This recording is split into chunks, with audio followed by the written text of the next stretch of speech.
we were on a march and I tripped and my weapon went heel over toe, right?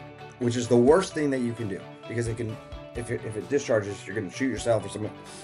And I fell, and in 10 seconds I was up. My weapon was put in my chest, and a guy behind me was lifting me up. And the guy in front of me was pulling me forward, right? So at that moment on Paris Island, I realized, oh my God, I'm part of the greatest fighting force on the planet. Today's guest is John Pierson, founder of P2 Investments, former Marine and long-term advisor to hedge fund leaders. What stood out to me is how clearly John ties success to integrity under pressure. From Marine Corps training to controlling presidential aircraft, he learned early that discipline and humility matter more than ego. We talk about why careers are built through advocacy, not transactions, how EQ keeps you in the room when IQ gets you in, and the cost of unchecked ambition. John also shares a powerful moment returning to Vietnam with his father, witnessing reconciliation between former enemies. This is a conversation about who you are when no one's watching. Let's start the show. John, welcome. Thank you for coming on. Thanks for having me, Marcus. I'm happy to be here. You have an illustrious background that spans, I won't say a number of years, but a number of experiences, from military background to air traffic controller for POTUS, which is super fascinating to me. I know that you've battled some PTSD post-service time. I want to talk about that and your second generation military family, if I'm not mistaken, correct? A lot more than second generation, but okay, yes. Even more so. So I want to just sort of set the table here and provide that as backdrop, because sometimes if I don't get it out at the beginning, it goes off on the wayside. But I do want to sort of earmark some of those subjects so that we can talk about it. Sure. But I want to kick it off with what you're doing now. I think for the benefit of the audience who is not exclusively in finance, we're going to have to broaden maybe some of the terms that we use to make sure that it's a little bit more inclusive. But tell us what you're doing as a profession, because I want to ask what you're seeing in the market right now. This is a little bit more topical. We're in the last quarter of 2025. So I want to tie in a little bit of what you're witnessing by way of your unique perspective in what you're doing. So before we hit that, maybe you can prime us a little bit with, give us some context on what your company does and what you do. Sure. My name is John Pierson. The company is P2 Investments. We are, you hear the term pod quite a bit in today's investment world. And what we really are is we are a talent pod. It's similar to, I guess, like a single manager hedge fund. I am the so-called de facto portfolio manager, not a portfolio manager at all. I'm a talent agent for hedge fund investment and technology professionals. Those are portfolio managers, investment analysts, fundamental, quantitative, systematic, discretionary, macro, long, short, credit, all of the alternative strategies globally around the world. My team is a boutique. We have 10 people, really only one mouthpiece, which is me, and we all do the searches together. Everybody's involved on every search. A lot of people use the term, just for a summary here, a recruiter, but that's not what we are. We definitely have many hedge funds that require mandates to be filled, and we do that functionally. But the way we theorize, philosophize, project, and drive the business is through the individual. We're very interested in people that aren't really looking at all for a new job. They're completely happy, 100% secure in their positions. That's when we start having relationships with them and become an advisor for them to eventually, hopefully, open them up to giving them the opportunity to window shop the hedge fund job market. So it's not a need, it's not a search, it's not unemployment, and it's not recruiting. It is advisory, it is advocacy, it is storytelling, and yeah, I might have went too far for the initial summary here, but that is a tidbit of some of our differences that I can go into a little bit more if you like. And if I got too far ahead of myself, I apologize. But thank you. No, that's great. That's great. Let me just sort of parse out a couple of things, because I do want to dive in a little bit more Alternative investment strategies for the layman, what does that mean? Uh, You talked about macro portfolio, you talked about hedge funds. yeah, Give us just some sense of what makes that distinct from just traditional investments. sure. Most people have 401ks in this country. Most people's biggest investment and biggest expense is their mortgage, right? And from a free capital investment, it's 401k. In those 401ks or their IRAs, that money is pooled mostly in different types of mutual funds with other people, thousands and thousands and thousands of other people, so they can diversify their strategies and their risks to hopefully earn a safer return. That's a typical mutual fund setting for retail investors. Um, this is private money. We're talking about countries, ultra high net worth billionaires. Pension funds, endowments, massive amounts of private money, and because it's private, and these people have the tolerance to lose money and not need the government for welfare or food stamps if they lose money, it's not regulated. It's predominantly not regulated, and because it's not regulated, the risk profiles and tolerance levels that hedge funds and alternative investments can do, it's a lot bigger. They have a lot more options. There's a lot more risk, but they have to be able to qualify to take those type of risks.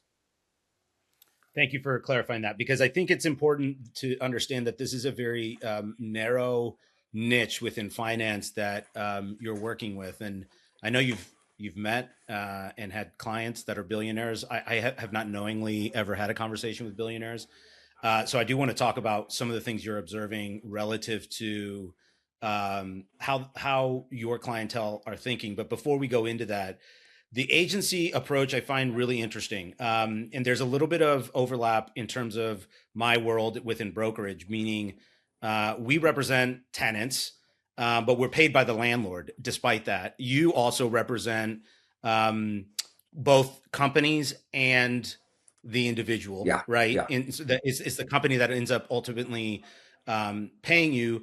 But by virtue of your advisory role, and which I value a lot, I think it's unorthodox, and I think there's that this has followed suit from what you've been doing. It seems like the industry sort of has taken note of it, but by way of your advisory preemptively, when somebody's happy, it presents a very different consultative approach. yeah, And I'm just curious. So, if you can talk a little bit about how you serve both yeah, sides, not just in an advisory role, you could say for a client, I would imagine, here's what I'm seeing in the market, but you can also advise these companies who are recruiting. That relationship is beneficial, but you start to understand what the talent pool is, what the job market is, what the demand side is, what the supply side is. And yeah. so I want to give you a little bit of room to Sure. sort of navigate No, what you think is yeah, important. I appreciate the question. I'll touch on client needs and function, and then I'll touch on individual. And I use the word individual. Recruiters use the word candidate.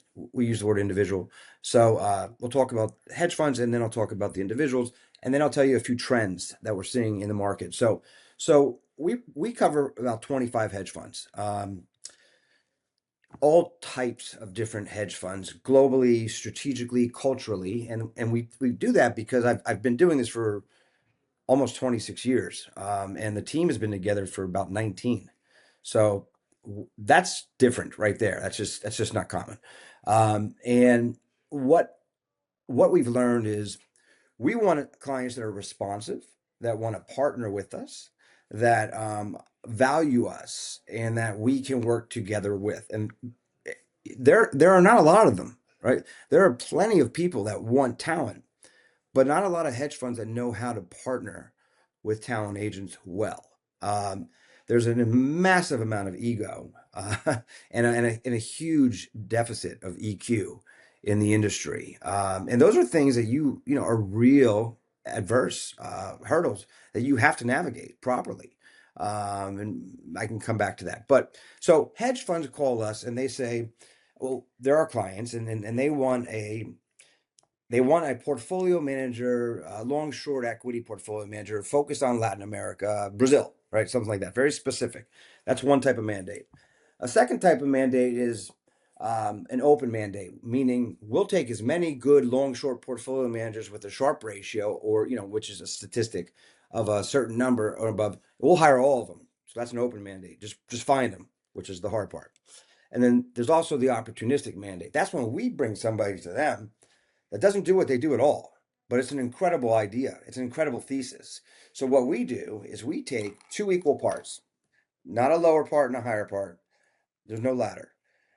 A very, very talented IQ, EQ, investment or technology professional individual with the same thing on the other side, client. We put them together, we facilitate it, we coach, we help, we nurture it, we negotiate it. And if that process comes to fruition, sometimes they call that a deal, or an investment in human capital, which is also called by many people an employment contract. So that's the difference there. So we definitely recruit, right, as the generally understood and acknowledged term of what recruiting is for hedge funds. A lot of times it's exclusive, or we get a head start before other recruiting firms are added into the mix, maybe a 30-day head start, or retained, which means they give us money up front to because they really need to get this person right away. We do that. Those are the three types of mandates, and that's the hedge fund side, right? Our job is to bring talent, the best talent, to hedge funds. I'll tell you a quick anecdote.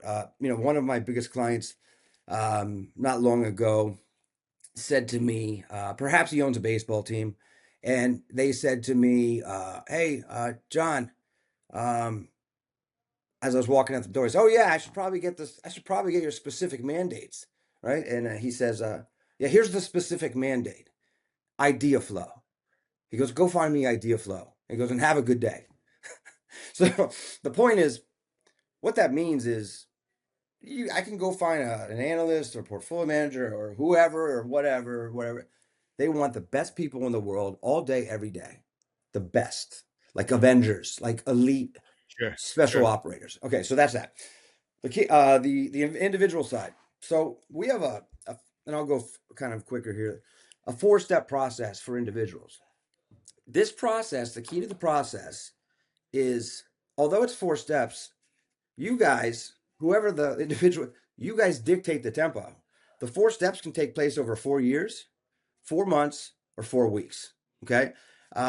Step one is introduction. So we meet or we talk, and we just go over the highlights, the headlines, like a newspaper.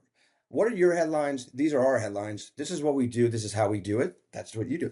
Is there synergy? If there is, we move to step two. Step two, they send us what they have on paper: resume, bio, pitch deck, whatever it is. We send them a profile which is extremely detailed to get to know them, who they really are. Where do you want to be locally? Geographically. What type of culture do you want to be in? What don't you like? What do you like? A lot of behavioral questions. It's there's a lot of personality profiling involved. We want to know who they are, because culture is so important in this industry. You can get an opportunity and start working, even if you're not a cultural fit, but you're not going to last. You can get in the door, but you're not going to stay in the door, right? So we have to have the EQ, the IQ, the culture. Everything's got to be there. Um, Once we have that information, we do the second call, which is a collaboration or a meeting. And collaboration is, we're going to tell you what we think the story is. You're going to tell us what you think the story is. We're going to hash it out, make sure we know what the story is. Because we're not going to send your resume anywhere. We're going to tell your story. We're going to advocate for you. We're gonna, just like a lawyer does in court, we're gonna represent you in the talent markets. Now, we develop a target list, probably 3 to 5 funds to talk to, uh, depending on direct, opportunistic, and open mandates. They are in the search team. We don't search for anybody; we search with everyone. It is a collaboration.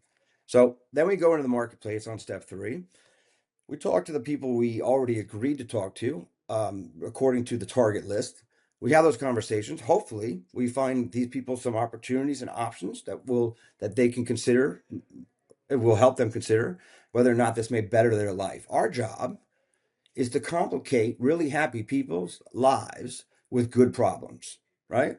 Not looking, everything's good, but that does sound pretty interesting, right? It's that kind of thing. You go to dinner, you love that restaurant. You go to dinner, you love that restaurant, but Maybe I should go take a look at that restaurant, see what they have. That type of thing, right? No pressure, not hurried. And then the final step oh, by the way, the third step, the representation step, is anonymous. We talk to our clients and we tell the profile story. We don't do it in a way that they can be identified. Once the cards are shown by the client, we ask the individual, can we send over the data and the information? Can we facilitate and set up the process? They always authorize it because we won't have had the conversation. We will never even spoke to those people in the first place. And then hopefully that works out. Four-step career advisory. From the day I meet Marcus and we start talking today to the day you retire, we're going to have a relationship. This is not transactional. I do find people new jobs. I do help people's careers, but that's not all I do. And it's thoughtful and it's holistic, and that's the way it is. It's not a pitch, it's a reality. And yeah, so I think it's different. I think everybody that we tell it to tells us it's completely different than anything they heard, because the typical is somebody young that hasn't seen any economic cycles, shooting your resume all over the place, trying to get a 6 month credit for putting your resume in a database. Hopefully, you get hired and they get paid. And we are not interested in that at all. That's the way you harvest, nurture, cultivate, build relationships. That's the way you receive referrals. And what it is also is very important about what I just said, Marcus, and I'll close here, is our personal integrity and our professional integrity have to be congruent. They have to be in alignment. We have to do the right thing when no one's looking. We have to do the right thing personally and professionally. My power is authentic because it comes from a power much bigger and greater than me. And it comes through my heart and then into my mind and through my behavior. And I'll close with this line here. I would rather lose my clients and candidates and individuals and all of them than lose my authenticity. So everything I've done in my career and everything I will continue to do in my career and life will be authentic, hopefully, God willing. I want to come back to that. Something you mentioned before. Where do you see the role of EQ and IQ in today's market, in past markets? You highlighted its priority today, relative to the candidates being the individuals in your case that are being represented. How do you see that evolving, and how important? Obviously, you can see it in culture, but where else? Um, And how do you weave that into the story you create, right? yeah, For on their behalf. yeah. Well, there's a lot of coaching, right? Especially with people that are. I'm a Gen Xer, right? But there's a lot of millennials that are coming up through the ranks now, and they need some consultancy. They need some coaching, right? They need listen. Uh, you know, I went to college. I have a New York City street education. I've got a Marine Corps education. I got a college education, but there's no education like experience, right? And life, and and I deeply respect and value my elders and people that are senior to me deeply. And I've noticed that a lot of as you get older, you have to be a therapist, a coach, almost an uncle, father figure as you bring people through these processes, because they're brilliant people. I mean, we're talking about 5050 MIT PhDs, right? But they can't get in the room because there's a lot that they don't know. They know the book, they know the math, they know, and that's amazing. But they just need a little help, and that's the key. You don't take a resume and just send it to all your clients. You got to get to know the person. You got to find out what they're good at, what they're not good at. Whatever they're not good at, you help them with, or you cover it with something else. That's like my talent pod. That's like hedge funds today. They're engines. They're made of parts. And what these people do is they try to make their engine functional, and they look at each part and then they replace each part to make the part ideal. It could be a quant analyst, it could be a developer, it could be a PM, it could be a COO, or on my side, it could be a researcher, it could be a search assistant, it could be there's a data person for us. So it's about teamwork, and it's about having an engine and building an engine. And I think that's the best way. These people also, they don't want to just make money. They want to learn, right? And when they feel like they're not learning anymore, they're not going to stay. I think it's Walter Wriston that says, talent cannot be driven. It can only be attracted. It'll go where it'll go where where it feels warmth and comfort. So I'm paraphrasing, but that's today. It's the same thing. Humanity doesn't change, right? Technology and all these things get better. I think IQ, EQ's, we didn't talk about it 20 years ago, but now it's a big thing because, and a lot of these hedge funders, even the most junior people are making $1 million, right? So when you have, or $500,000, $1 million, whatever, they're making a lot of money, and that has an enormous effect on ego, right? And if you don't learn how to emotionally regulate yourself and manage your ego, because there's going to be ego in front of you that you're going to have to deal with. And a lot of times, just being quiet and saying nothing and letting time pass is the best route, right? I learned a lot the hard way because of my ego coming through the ranks. But I feel so blessed that happened because it makes me, no matter how much pain I went through, no matter how many things I did wrong, that just made me a better teacher. So yeah. Tell me more about that. Tell me more about your role, your sense of ego about yourself and what you see in your own in the individuals you represent and the companies culturally. What do what? Talk to me a little bit first about your own perspective on ego. Yeah, I mean, so raised by a Vietnam combat father, um, super successful Navy dependent wife who most of them just, you know, go along for the ride. My mother became a super, super successful person. They demanded a lot. So, varsity football as a freshman, Marine Corps meritorious promotion, air traffic control for the President of the United States, et cetera, et cetera. It just kept going, right? My ego got bigger and bigger and bigger, um, out of control, caused me a lot of pain. Um, I didn't even see it, you know. How? I just had to keep going, and I couldn't enjoy success. Score touchdown, throw a no hitter, whatever. What's next? There was no breathe, relax, enjoy, look around, and enjoy life. And that went on for a long time. And then couple that with the PTSD. Yeah, there was a lot of adversities and challenges that I would not change for the world because of all of this has made me who I am today. What? So, talk to me a little bit about the PTSD and sort of what led up to that. I mean, it's clear to me that you've been a hard charging person, right? You came up in an environment that I would imagine was really demanding, highly strict, with expectations that are high. There's two sides to that coin, in my opinion. One is that, I think we rise to the level of the expectations that are presented to us, that are offered to us. But by the same token, if you're not really grasping more of yourself in that process, it can start to drive you in ways that are unproductive. I'm not trying to speak out of turn here for No, you. but I guess that's just, I'm offering it as my sense. How did that play out? Where did you start to see the PTSD start to surface? What were the consequence of, those symptoms, those emotional components? And then what did you find to be effective ways to resolve them and work through them? How would you advise yourself, yeah, back then, what you know now? yeah, great question. When I look back, if I'm being a little bit of an open book here, when I look back, my father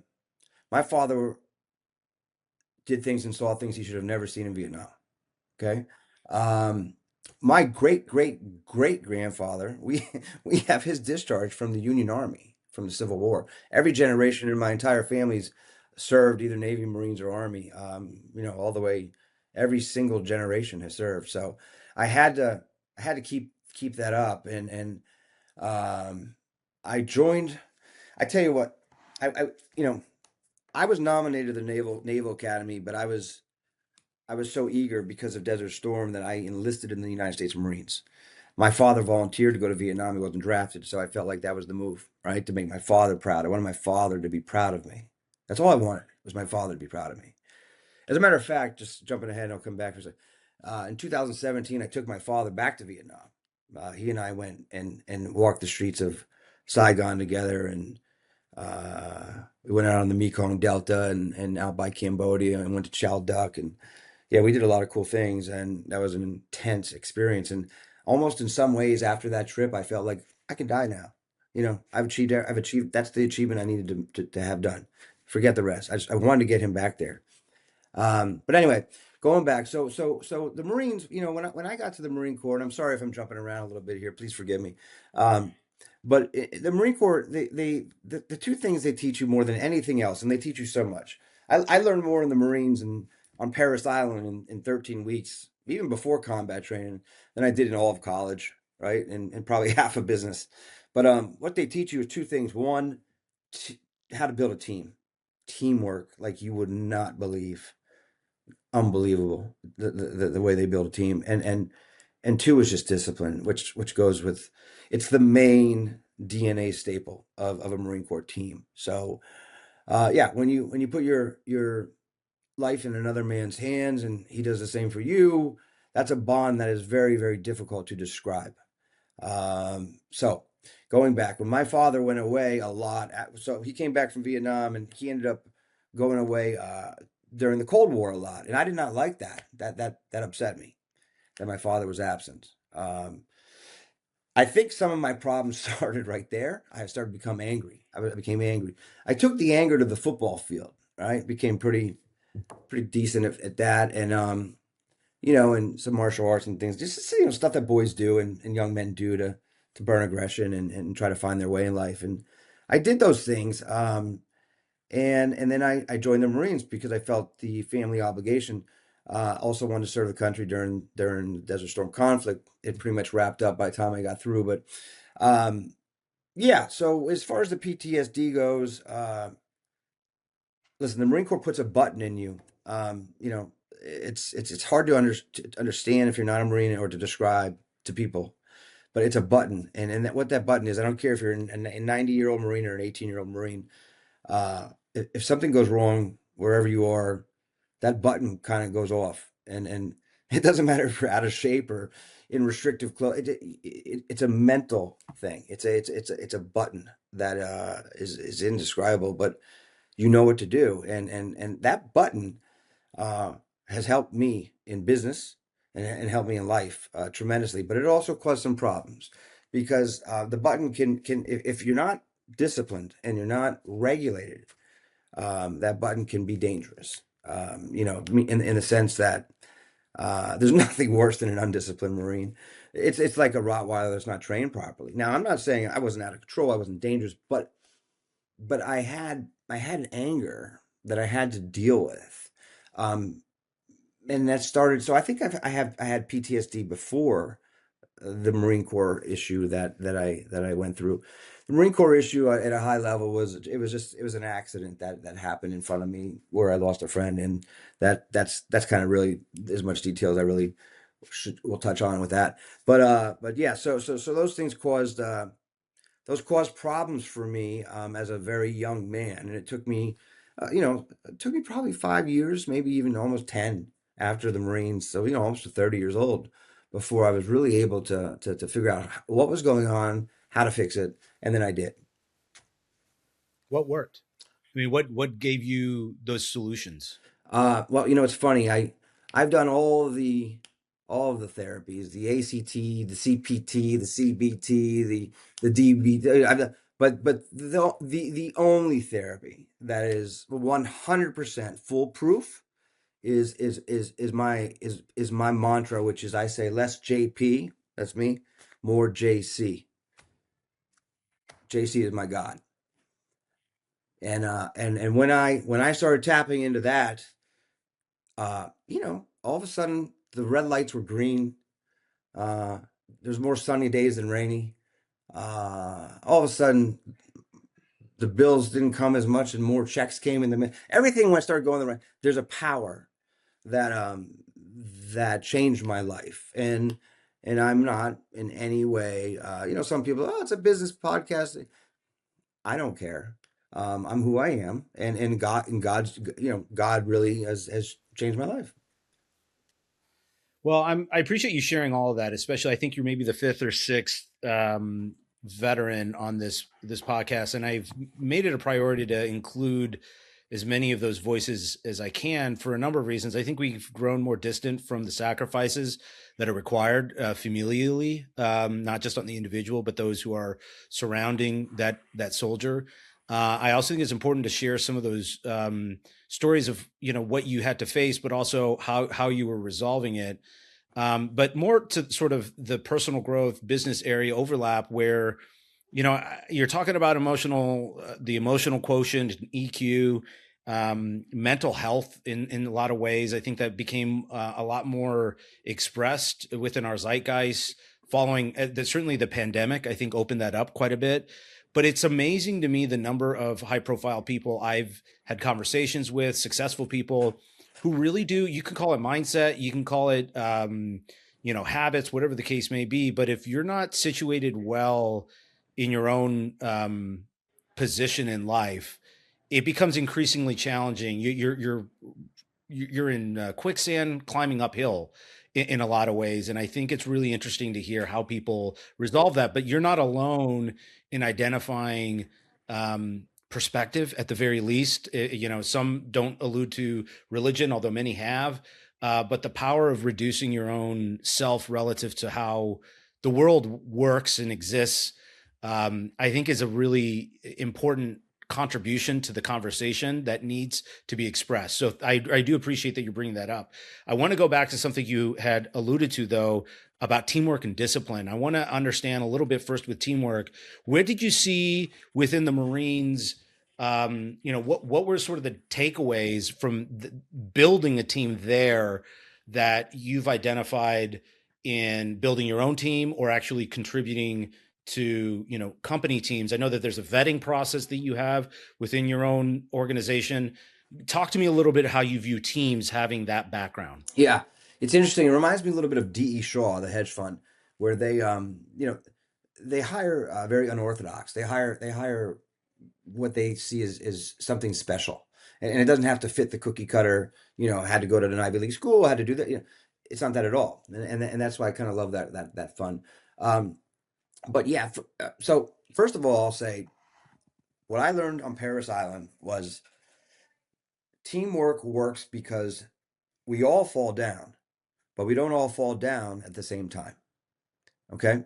So if you and I are out there, Marcus, and you fall down, but I'm not, but I'm strong and I got you, and that's just the way it works, right? And when you're a four-man fire team walking through night navigation in a swamp, right? Not knowing what's on the other side of that swamp, uh, you want to make sure that you you trust the guy in your team. So I've instilled that in my team. We don't search, like I said earlier, we don't search on our own. Everything we do is together. Everything. Everyone on my team gets paid on every deal. It's not weighted equally because of it's just weighted on a particular contribution level, but it doesn't matter. It is a team, and it's beautiful. And there's nothing I'd rather do than feel like I'm working with my family and be successful and also serve the individual and the hedge fund. Go ahead. What was your question? I was going to ask maybe just one particular on that. How do you, in many ways, I find the military. I had a SEAL Team 6 member on not that long ago. He wrote a book called Attributes, which was fascinating, and it's about differentiating from skills, right? I mean, you can sort of assess what skills you have, but the attributes are sort of the unquantifiable components. The example he gave was in SEAL Team.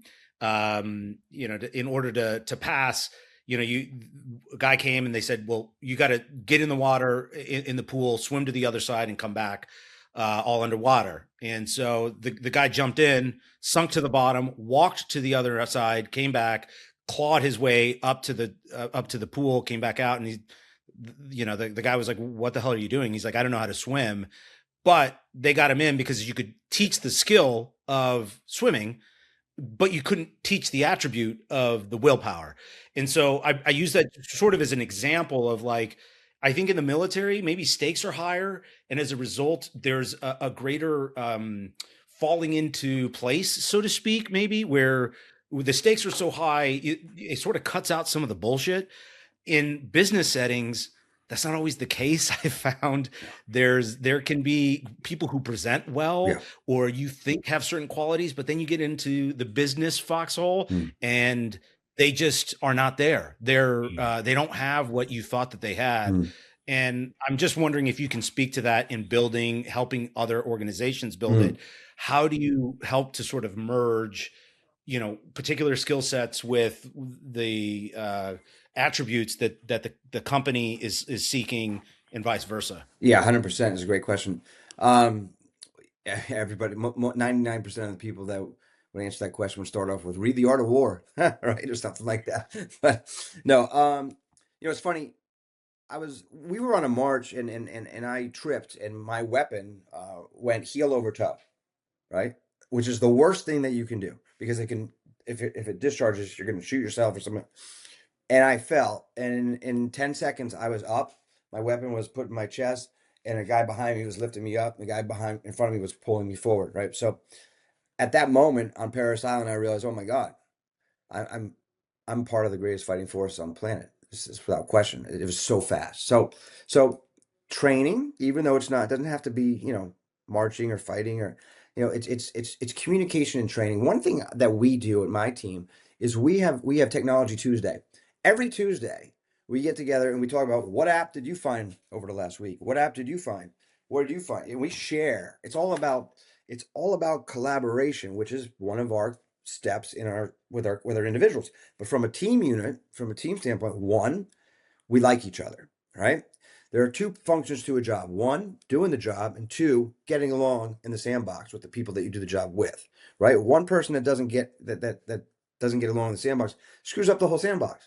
So finding the right people, the right team, your tribe that you like, and then you find out who's good at what. And once you find out who's good at what, you make them do that all the time. It's funny. When I first came into the business, this guy, Peter, was training me, and he was a very successful retained search guy for Goldman Sachs. And every hour, somebody would come into his office. One guy came in, cleaned his fish tank.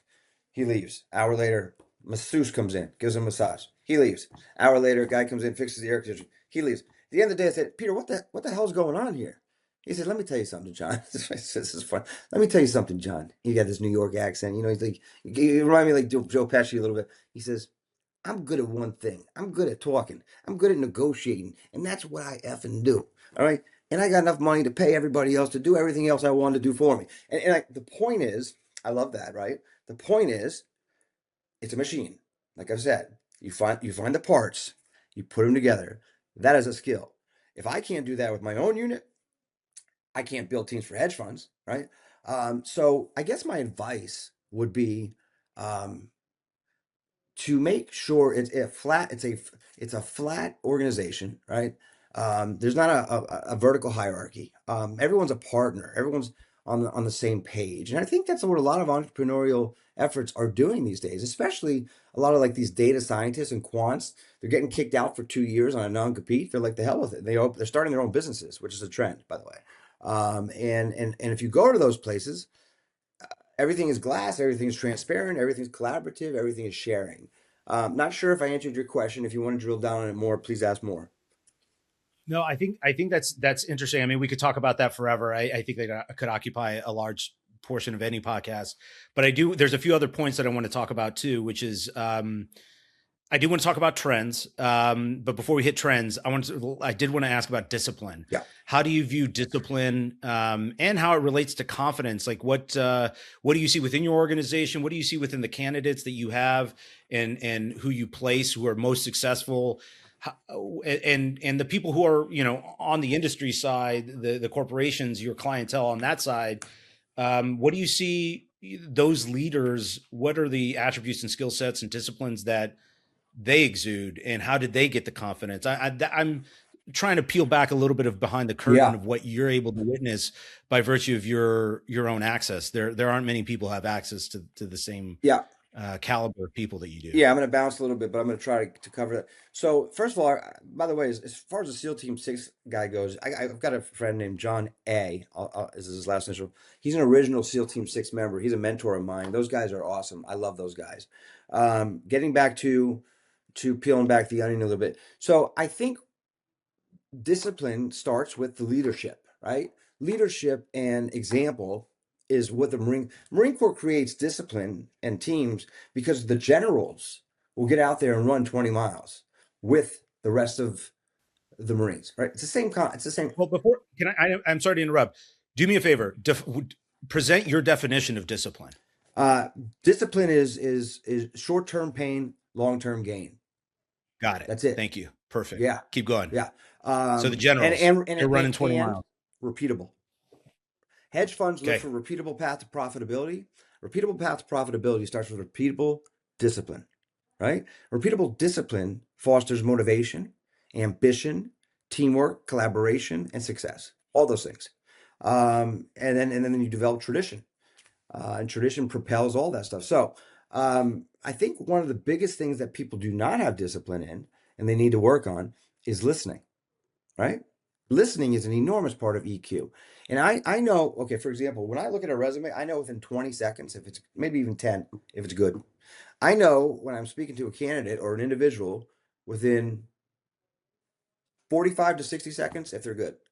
Just by the way they pause, they use their cadence, they use their timing, they use their power of silence, they listen, they're intellectually curious, but they're also intellectually honest, right? They have the ability and the humility, no matter who they are, to say, what if I'm wrong? What if I'm wrong, right? About whatever. Fight with my girlfriend, this algorithm. What if I'm wrong? How do I? We ask people to give us two longs and a short sometimes, two longs and a short sell, and then the real question is the last question is we don't really care about the longs. We just want to know what if you're wrong? What do you do? That's what we want. We want to see that reaction. So questioning, probing, exercising, practicing, leading. That's where all that comes from. I appreciate that response. What sort of so onto the trends. What trends are you seeing now? I'll start with the one What industries are, yeah, I'll please go start with the ahead. one I touched on. So I've represented some of the big ones for a really long time, right? But some of them are becoming like banks. Some of them are becoming very institutionalized, right? Like using portals for resumes and well, which is okay for some because some are so massive they have to, right? But it's it's the way you manage that portal, right? It's the relationship around it and how you respond to stuff going into it. In the old days, in 1999, I would walk into a hedge fund and it would be 10 people, and you talk to everybody at the same time. Now you have 75 people just as internal recruiters, right? 50, 70, 60. And some of these people have 5-year track records, right? They just graduated school 4 or 5 years ago. So it's kind of like the old sergeant major that's been in the Marines for 30 years dealing with the second lieutenant that's 21 years old that just graduated from TBS. There's a little bit of, you got to work together, right? I mean, he outranks you. You got to work together, but they should both appreciate each other. Sometimes you don't see that with the youngsters because they're just starting to make money and that ego goes through the roof, right? So we've done all right for a long time. So we can we have a we have some flexibility, but not everyone does. So that's a trend I'm seeing. You're seeing a ton of, by the way, I adore Goldman Sachs, right? But so many Goldman guys are working for massive hedge funds now.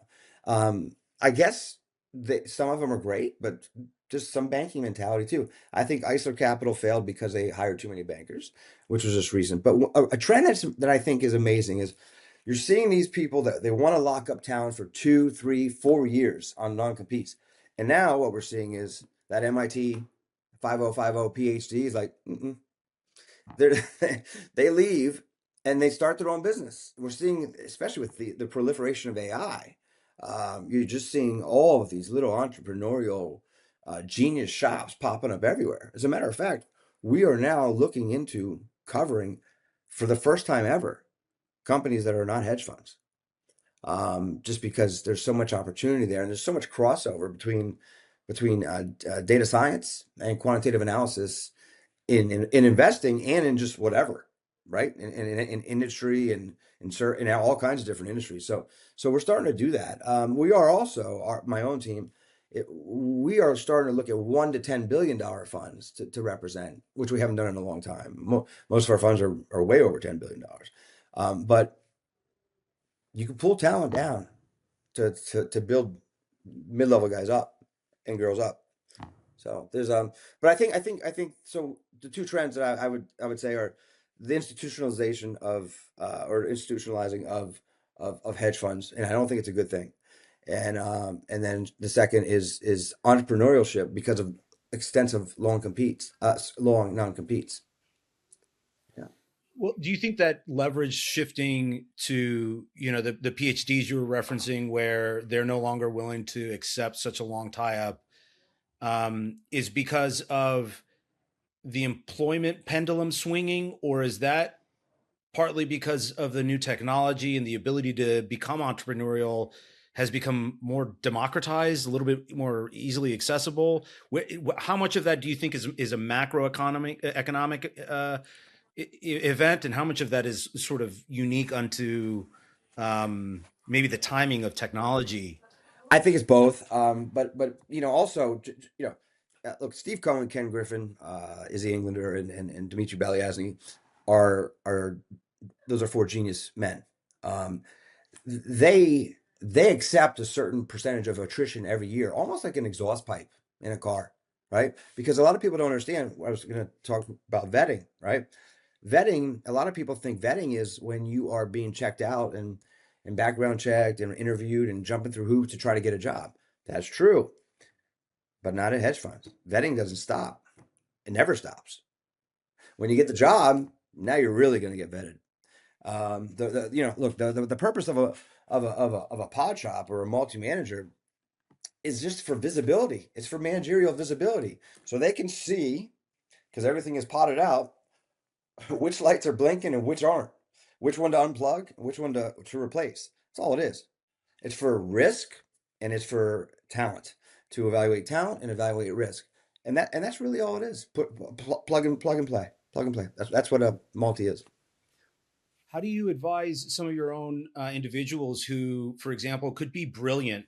And I know we've seen more in the last 5 years in terms of market dynamic shifts, um, because of large scale extenuating circumstances, where some of these more brilliant individuals, I would imagine, are end up getting on the wrong side of the stick, maybe making a few bad choices or taking the wrong thesis, but are still highly qualified. Maybe they get let go of, but they're still sought out.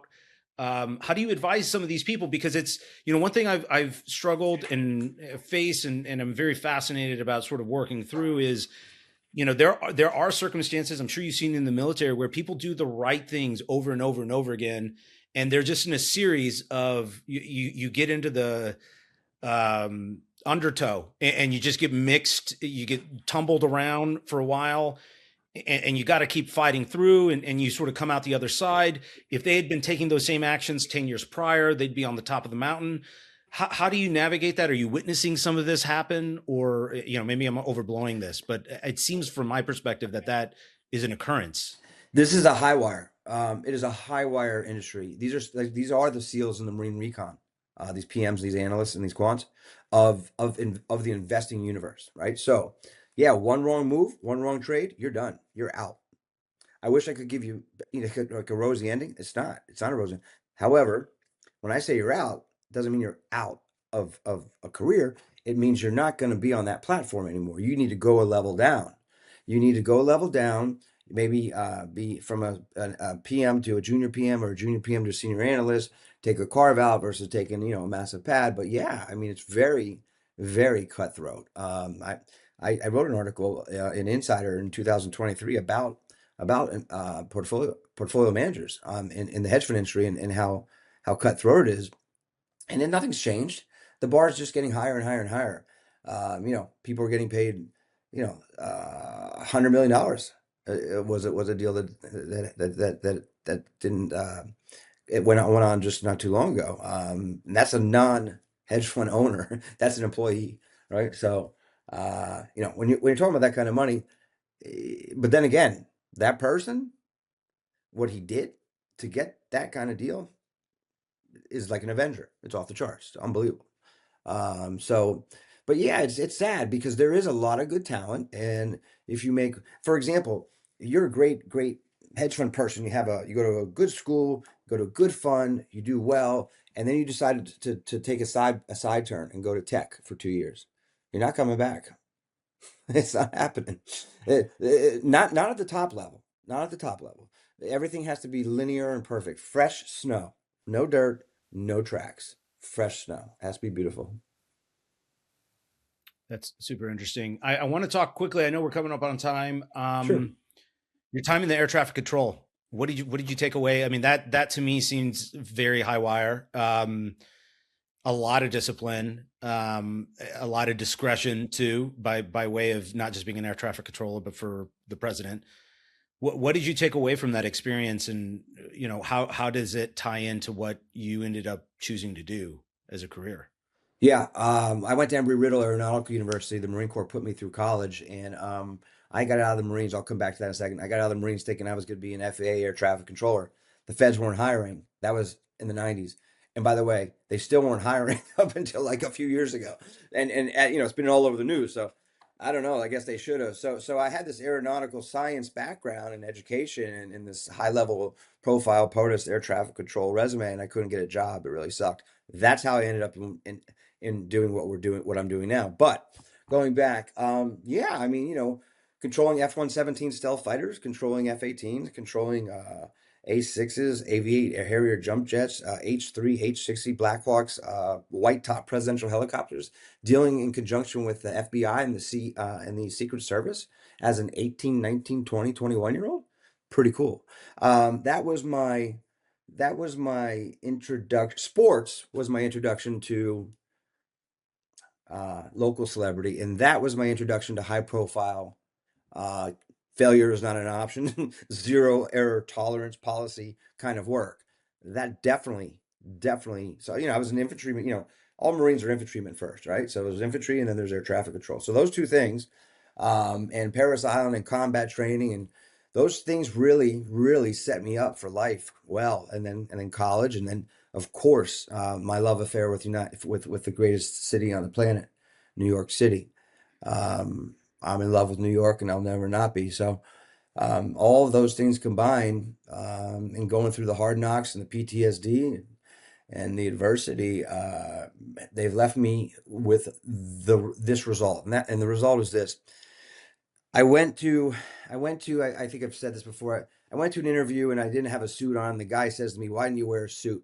And I looked at him and I'll give you the quick version. I looked at him and I said, "Listen, I can go change into a suit, but no one that you're interviewing today is going to be able to change into my skill set." Right? The balls of saying something like that comes from controlling airplanes for the President of the United States, comes from playing football, comes from my mom and dad, and comes from all the pain and all the ego, inflation and deflation that came, all that stuff. It brought me where I am today, and I wouldn't trade it for the world. I'm not perfect. I have a lot to learn, but I think we're doing pretty good right now. As we bring this into a close, you mentioned it again, and I just want to ask, what was your experience? What was your takeaway from going back to Vietnam with your dad? What stood out to you? Yeah, we went to a noodle shop, and I put my father in the best hotels you could imagine. Spent a lot of money because he needed to see Vietnam in a different way than he saw it the first time. So I treated him like an absolute king. I had a translator. So we went to a noodle shop. This is a great story. We went to a noodle shop, and in the back of that noodle shop was a door, a secret door, right? And when we went through the door, it was a museum. But the museum, it actually was converted. It used to be a war planning room for the enemy, for the Viet Cong in Saigon. Um, but it gets worse. I mean, it gets more. After about 10, 15 minutes of trying to figure out who's saying what, the translator explains to my father that the curator of the museum is a former Viet Cong, right? So here we are, two old men, 50 years 50 years after the war, when they were literally trying to kill each other. And I know my father saw a lot of things that he shouldn't have seen. But here we are 50 years later in a war planning room behind a noodle shop in a secret door in Saigon. And I'm looking at the plaques on the wall, and I look over, and my father and this guy are giving each other a hug, and tears going down their face. So, in that moment in time, in 2017 in Saigon, my heart jumped out of my chest because I realized that God was giving us a moment of peace. And I'll just never forget that. That was just unbelievable. It was beautiful. So That's an amazing story. yeah. Well, I really appreciate the stories you're sharing and shedding some light on the market. I want to give you the opportunity. Anything you think we might have missed or closing thoughts? No, I don't. I got to get better at that. I had that question last podcast, and I never have an answer for that one. But no, listen, I appreciate Neil. I appreciate you. I'm glad I spent some time with you. I look forward to maybe talking to you again about some other things, and just gonna keep going out there and trying to get it done one day at a time, every day, until they tell me I can't do it anymore. It's time to go check into the home or something. So I'm looking forward Thank you, to it. John. Thank you for your service. Thank you for your family service, and I appreciate you coming on and being so open. Yeah, I really appreciate it, Marcus. Thanks for all the great questions. I appreciate it. Thanks for listening. For a detailed list of episodes and show notes, visit scalesofsuccesspodcast.com. If you found this conversation engaging, consider signing up for our newsletter, where we go even deeper on a weekly basis, sharing exclusive insights and actionable strategies that can help you in your own journey. We'd also appreciate if you subscribed, rated, or shared today's episode. It helps us to attract more illuminating guests, adding to the list of enlightening conversations we've had with New York Times bestsellers, producers, founders, CEOs, congressmen, and other independent thinkers who are challenging the status quo. You can also follow us for updates, extra content, and more insights from our guests. We hope to have you back again next week for another episode of Scales of Success. Scales of Success is an Edge West Capital production.